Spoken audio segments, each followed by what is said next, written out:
This is the news in brief from the United Nations. The emergence of the threatening new Omicron variant shows how important it is for the world to end the current cycle of panic and neglect over the COVID-19 pandemic.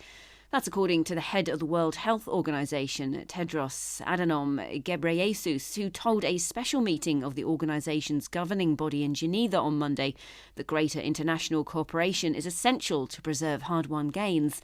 The World Health Assembly meeting was convened to decide on the issue of a so-called pandemic treaty. An international agreement is needed urgently, said Tedros, who insisted that global health security was too important to be left to chance, goodwill or shifting geopolitical currents or the vested interests of companies and shareholders. Omicron's very emergence is another reminder that although many of us might think we're done with COVID-19, it's not done with us. We're living through a cycle of panic and neglect. Hard-won gains could vanish in an instant. Our most immediate task, therefore, is to end this pandemic.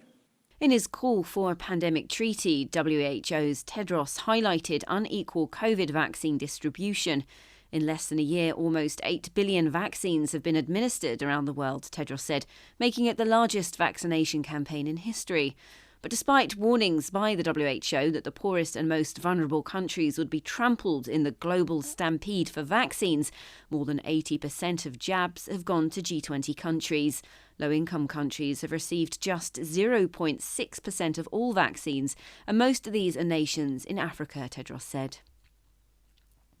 Continued violations of the rights of Palestinian people imperil the chances of them ever living peacefully with Israeli communities, UN Chief Antonio Guterres said on Monday. The Secretary-General's message, which comes ahead of the International Day of Solidarity with the Palestinian people, noted that the unresolved situation in the occupied Palestinian territory, including East Jerusalem, continues to pose a significant challenge to international peace and security.